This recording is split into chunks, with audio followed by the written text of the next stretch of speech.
ಶುಭ ಮಧ್ಯಾಹ್ನ. ಇವತ್ತು ಇನ್ನು ಸರ್ವಪಲ್ಲಿ ರಾಧಾಕೃಷ್ಣ ಅವರ ಹುಟ್ಟುಹಬ್ಬದ ದಿನ, ಗುರುಗಳ ದಿನ ಅಂತಲೇ ನಾವು ಕರಿತೀವಿ, ಶಿಕ್ಷಕರ ದಿನ ಅಂತಲೇ ನಾವು ಕರಿತೀವಿ. ಅದೇ ರೀತಿ ಇವತ್ತಿನ ದಿವಸ ರೈಡ್ ಸಿನಿಮಾದ ಟ್ರೈಲರ್ ಬಿಡುಗಡೆ ಇರ್ಬೋದು ಹಾಗೂ ಸಾಂಗ್ ಬಿಡುಗಡೆ ಇರ್ಬೋದು. ಈ ಕಾರ್ಯಕ್ರಮಕ್ಕೆ ನಾನು ಬರೋದಕ್ಕೆ ಮೂಲ ಕಾರಣ ಬಂದು ನಮ್ಮ ಚೇತು, ನನ್ನ ಅತ್ತೆ ಮಗ, ಅದೇ ರೀತಿ ನಮ್ಮ ವೇಣನವರು, ಮತ್ತು ಮುಖ್ಯವಾಗಿ ನಮ್ಮ ತಾಯಿ ಊರು ಬಂದು ರಾಮವಳ್ಳಿ. ಸೊ ನಮ್ಮ ತಾಯಿ ಊರನ್ನ ಬಿಟ್ಕೊಡೋಕ್ಕಾಗಲ್ಲ. ಸೊ ಹಾಗಾಗಿ ಅದು ರಾಮವಳ್ಳಿ ಇವಾಗ ರಾಮು ಪಟ್ನ ಆಗ್ಬಿಟ್ಟಿದೆ. ಯಾಕಂದರೆ ಇವಾಗ ಎಕರೆ ಲೆಕ್ಕದಲ್ಲಿ ಇದ್ದಿದ್ದ ಜಮೀನು ಇವತ್ತು ಸ್ಕ್ವೇರ್ ಫೀಟ್ ಲೆಕ್ಕಕ್ಕೆ ಹೋಗಿದೆ. ಅದೇ ರೀತಿ ಆ ಊರಿನ ಪ್ರತಿಭೆ ವೆಂಕಟೇಶ್ ಅವರು, ನಮ್ಮ ರಾಮಕೃಷ್ಣ ಅವರ ಮಗ, ರೈಡ್ ಅನ್ನೋ ಒಂದು ಸಿನಿಮಾ ಅಂತೇಳಿ ಇವತ್ತು ಒಂದು ಟ್ರೈಲರ್ ಲಾಂಚ್ ಇರ್ಬೋದು, ಸಾಂಗ್ ಲಾಂಚ್ ಮಾಡಿದ್ದಾರೆ. ಜನ ಎಲ್ಲರಿಗೂ ಬೆಂತಡ್ತಾರೆ. ಆದರೆ ಎಲ್ಲಿ ನಾವು ಜನಕ್ಕೆ ರೀಚ್ ಆಗೋದ್ರಲ್ಲಿ ಕೊರತೆ ಉಂಟು ಮಾಡ್ಕೋತೀವಿ, ಅಲ್ಲಿ ಸ್ವಲ್ಪ ಕುಂಠಿತ ಆಗ್ತದೆ. ಒಂದು ಸಿನಿಮಾ ಮಾಡೋದು ಕಷ್ಟ, ಅದ್ರ ಜೊತೆಲಿ ಜನಗಳಿಗೆ ತಲುಪಿಸುವಂಥದ್ದು ಇನ್ನೂ ದೊಡ್ಡ ಕಷ್ಟ ಇರ್ತದೆ. ನಾನು ಸಿನಿಮಾ ತಂಡದವ್ರಿಗೆ ಕೇಳ್ಕೊಳ್ಳೋದಿಷ್ಟೇ, ಸಿನಿಮಾ ಮಾಡಿಬಿಟ್ಟಿದ್ದೀವಿ, ರಿಲೀಸ್ ಮಾಡ್ತೀವಿ ಅಂತ ಆ ಥರ ಪಡೋಕ್ಕೆ ಹೋಗ್ಬಿಡಿ.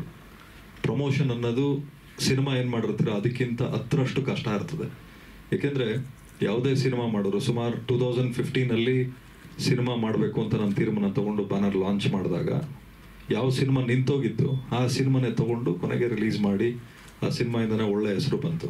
ಯಾಕೆ ಈ ಮಾತು ಹೇಳ್ತೀನಿ ಅಂದರೆ, ನಮಗೆ ಇಂಟ್ರೆಸ್ಟ್ ಇರಬೇಕು, ಯಾವ ಕೆಲಸ ಮಾಡ್ತೀವಿ ಶ್ರದ್ಧೆ ಭಕ್ತಿ ಇರಬೇಕು. ಯಾರಿಗೇನು ಬೇಕಾದ್ರೂ ಕಾಣಲಿ, ನಮಗೆ ಬದುಕು ಮಾತ್ರ ಕಾಣಬೇಕು. ಹಂಗಿದ್ದಾಗ ಮಾತ್ರ ನಾವು ಬದುಕಕ್ಕೆ ಸಾಧ್ಯ ಆಗ್ತದೆ. 2 ವರ್ಗದ ಜನ ಇರ್ತಾರೆ. ಒಂದು ಉದಾಹರಣೆಯಾಗಿ ಹುಟ್ಟಿರುವಂಥವ್ರು, ಇನ್ನೊಂದು ಎಚ್ಚರಿಕೆಯಾಗಿ ಹುಟ್ಟಿರ್ತಕ್ಕಂಥ ಜನ. ನಾವು ಯಾವತ್ತೂ ಇನ್ನೊಬ್ರಿಗೆ ಉದಾಹರಣೆ ಆಗಿರಬೇಕು ಹೊರತು ನಮ್ಮ ಜೀವನ ಇನ್ನೊಬ್ರಿಗೆ ಎಚ್ಚರಿಕೆ ಆಗಿರಬಾರ್ದು. ಈ ಸಿನಿಮಾ ತಂಡ ಇನ್ನೊಬ್ಬರಿಗೆ ಉದಾಹರಣೆಗಿರಲಿ ಅಂತ ನಾನು ಪ್ರತಿಯೊಬ್ಬರಲ್ಲೂ ಕೇಳ್ಕೊತೀನಿ, ಆ ದೇವರಲ್ಲೇ ಕೇಳ್ಕೊತೀನಿ. ವೆಂಕಿ ಮತ್ತು ತನ್ವಿ, ನನಗೆ ಹುಡುಗಿದ್ ಭಾಳ ಖುಷಿಯಾಗಿದ್ದೇನು ಅಂದರೆ, ನಾವು ಗೆಲ್ಲೋವರೆಗೂ ನಮ್ಮ ಚೇರ್ ನಾವೇ ಹಾಕ್ಕೋಬೇಕು, ನಮ್ಮ ಕಾಳೆ ನಾವೇ ಊದ್ಕೋಬೇಕು, ನಮ್ಮ ಕಾರ್ಪೆಟ್ ನಾವೇ ಹಾಕ್ಕೋಬೇಕು. Very good, keep it up. ಯಾಕೆಂದರೆ ನಾವು ಬೆಳೆಯೋವರೆಗೂ ನಮ್ಮ ಜೊತೆಲಿ ಯಾರೂ ಬರಲ್ಲ, ಬೆಳೆದಾದ್ಮೇಲೆ ಎಲ್ಲರೂ ಬರ್ತಾರೆ. ಅದು ಇನ್ನೊಬ್ಬರು ತಪ್ಪು ಅಂತಲ್ಲ, ಜಗದ ನಿಯಮ ಅದು. ಅದೇ ರೀತಿ ವೆಂಕಿ ನಮ್ಮಪ್ಪನೇ ಪ್ರೊಡ್ಯೂಸರು, ನಮ್ಮಪ್ಪನೇ ಡಿಸ್ಟ್ರಿಬ್ಯೂಟ್ರು ಅಂತ ಯಾವುದೇ ಕಾರಣಕ್ಕೂ ರಿಲ್ಯಾಕ್ಸ್ ಆಗೋಂಗಿಲ್ಲ. ಯಾಕೆಂದರೆ ನೀನು ಪುಣ್ಯ ಮಾಡಿದ್ಯಪ್ಪ, ನಿಮ್ಮ ತಂದೆಗೆ ಸನ್ಸ್ಟ್ರೋಕ್ ಇದೆ.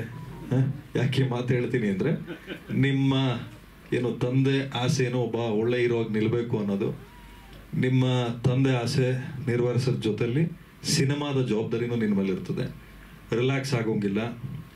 ಎಕ್ಸಾಮಲ್ಲಿ ಫಸ್ಟ್ ಕ್ಲಾಸ್ ಬಂದಿರ್ಬೋದು, ಆದರೆ ಸಿನಿಮಾ ಅನ್ನೋ ಲೈಫಲ್ಲಿ ಇನ್ನು ನೀನು ಬಡ್ಡಿಂಗ್ ಸ್ಟಾರು.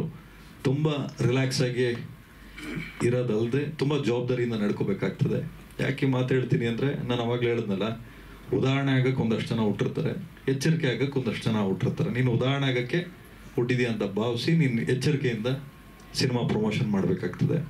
ಅದೇ ರೀತಿ ರಾಮಕೃಷ್ಣನವರು ಪ್ರೊಡ್ಯೂಸರು, ಇನ್ನು ಡೈರೆಕ್ಟ್ರು ಭಾನು ತೇಜು ಅವರು, ನೀವೆಲ್ಲರೂ ಅಷ್ಟೇ ಇಲ್ಲಿವರೆಗೂ ಏನು ಕಷ್ಟಪಟ್ಟಿದ್ದೀರ, ಇನ್ನು ಮುಂದಕ್ಕೆ ಕಷ್ಟಪಟ್ಟು ಮಾಧ್ಯಮ ಮಿತ್ರರ ಆಶೀರ್ವಾದ ಸಹಕಾರ ಇರಲಿ, ಜನಗಳ ಸಹಕಾರ ಇರಲಿ. ಕಾಲೇಜ್ ಟು ಕಾಲೇಜ್ ಹೋಗಿ, ಇವಾಗೇನು ಫೆಸ್ಟ್ಗಳು ಸ್ಟಾರ್ಟ್ ಆಗ್ತದೆ, ಪ್ರತಿಯೊಂದು ಕಾಲೇಜ್ಗೂ ಹೋಗಿ ಪಿಚ್ ಮಾಡಿ ಅದೇ ರೀತಿ ಸಾಂಗ್ಸ್ನ ರೀಚ್ ಮಾಡೋದ್ರಲ್ಲಿ ಶ್ರಮ ವಹಿಸ್ಬೇಕಾಗ್ತದೆ. ಯಾವುದೇ ಒಂದು ಕಂಟೆಂಟ್ ಬಿಟ್ಟಾಗಲೂ ಕೂಡ ನಾವೇನು ಮಾಡ್ತೀವಿ ಅಂದರೆ, ಎಷ್ಟು ವ್ಯೂಸ್ ಹೋಯ್ತು, ರಿವ್ಯೂಸ್ ಏನು ಬಂತು, ಕ್ರಿಟಿಕ್ಸ್ ಏನು ಬಂತು ಅಂತ ನೋಡ್ತೀವಿ. ಯಾಕೆಂದರೆ ಸಿನಿಮಾ ರಿಲೀಸ್ ಆಗೋಷ್ಟಲ್ಲ ಅದನ್ನೆಲ್ಲ ಕರೆಕ್ಟ್ ಮಾಡಿಕೊಂಡು ಜನಗಳ ಮುಂದೆ ಬರಬೇಕಾ ಅಂತ ಒಂದು ಲೆಕ್ಕಾಚಾರ ಇರ್ತದೆ. ಇದೇ ಉಪಾಧ್ಯಕ್ಷ ಸಿನಿಮಾ ಮಾಡಿದಾಗ ನಮ್ಮ ದೊಡ್ಡ ಹೀರೋಗಳ ಸಿನಿಮಾ ಮಾತ್ರ ಮಾಡ್ಕೊಂಡು ಬಂದಿದೆ.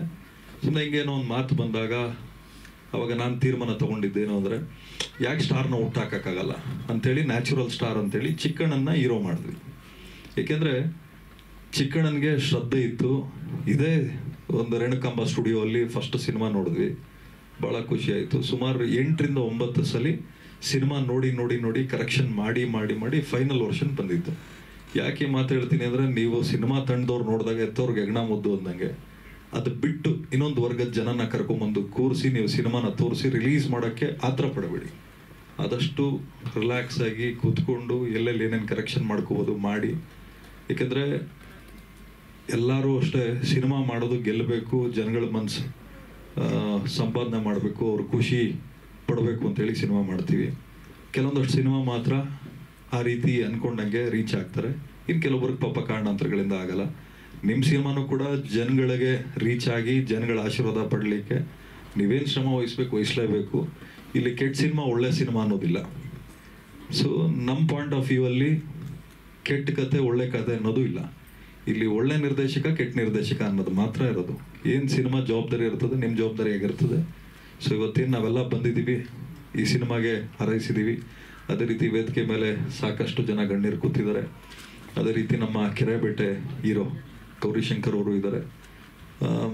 ಅವರು ಅಷ್ಟೇ ಸಿನಿಮಾ ಮಾಡಿದ್ಮೇಲೆ ಸುಮ್ಮನೆ ಕೂತ್ಕೊಳ್ಳಿಲ್ಲ. ಥಿಯೇಟ್ರ್ಗಳು ಸಿಗಬೇಕಾದ್ರೂ ಅಷ್ಟೇ ಹೋರಾಟ ಮಾಡಿ ಕಿತ್ಕೊಂಡ್ರು. ಆದಷ್ಟು ಜನಗಳ ಪ್ರಶಂಸೆ ಸಂಪಾದನೆ ಮಾಡಿದ್ರು. ಅವ್ರ ಸಹಕಾರ ಆಶೀರ್ವಾದನೂ ನಿಮ್ಮ ಜೊತೆಲಿರಲಿ. ಹಾಗೂ ವೇದಿಕೆ ಮುಂಭಾಗ ಆಸೀನರಾಗಿರೋ ಎಲ್ಲ ಹಿರಿಯರು ಮತ್ತು ಯೂತ್ಸ್ ಹಿಂದ್ಗಡೆ ಕೂತ್ಕೊಂಡು ಕಿರ್ಚಾಡ್ತಾ ಇದ್ರಲ್ಲ, ಥಿಯೇಟ್ರಲ್ಲೂ ಹಿಂಗೇ ಕಿರ್ಚಾಡಬೇಕು. ಹೆಂಗೆ ಅಂದರೆ ಸೀಲಿಂಗ್ ಕಿತ್ತೋಗೋವರೆಗೂ ನೀವು ಕಿರ್ಚಾಡಬೇಕು. ನಿಮ್ಮ ಸಹಕಾರ ನಿಮ್ಮ ಫೋನ್ ಸ್ಟೇಟಸಲ್ಲಿ ಸಿನಿಮಾ ರಿಲೀಸ್ ಆಗೋವರೆಗೂ ಈ ಸಿನಿಮಾ ಸ್ಟೇಟಸ್ಗಳು ಹಾಕ್ಕೊಂಡು ಗೆಲ್ಸೋವರೆಗೂ ನಿಮ್ಮ ಹೋರಾಟ ಇರಲಿ. Thank you. All the very best. ಪ್ರೀತಿಯ ಧನ್ಯವಾದಗಳು ಕಿವಿ ಮಾತಿಗಾಗಿ.